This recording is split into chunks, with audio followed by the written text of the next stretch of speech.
નમસ્કાર, આપ જોઈ રહ્યા છો નેશન પ્લસ ન્યૂઝ. હું છું આપની સાથે હિરલ પંડ્યા.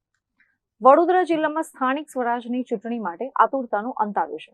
ભારતીય જનતા પાર્ટીએ વડોદરા જિલ્લા પંચાયત, તાલુકા પંચાયત અને વિવિધ નગરપાલિકાઓ માટે પોતાના ઉમેદવારોના નામની જાહેરાત કરી દીધી છે.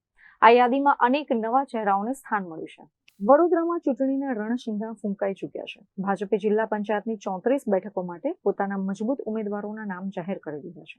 આ યાદીમાં સૌથી વધુ ચર્ચા પૂર્વ પ્રમુખ અંકિતા પરમારની થઈ રહી છે, જેમને પક્ષે ફરી એકવાર જંગમાં ઉતાર્યા છે.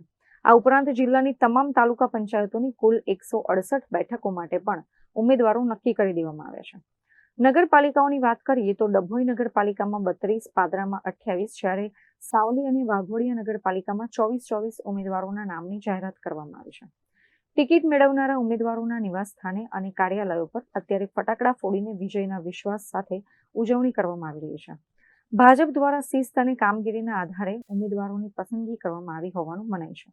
જોકે કેટલીક બેઠકો પર અસંતોષની શક્યતાઓને જોતા પક્ષના મોવડી મંડળે ડેમેજ કંટ્રોલની તૈયારીઓ પણ કરી લીધી છે. હવે જોવાનું એ રહેશે કે આ જાહેર થયેલા ઉમેદવારો ભાજપના ગઢને કેટલો સુરક્ષિત રાખી શકે છે અને વિપક્ષના પડકારને કેવી રીતે ઝેલે છે. કેમેરામેન નવનીત પરમાર સાથે Chirag Patel, Nation Plus News, Vadodara.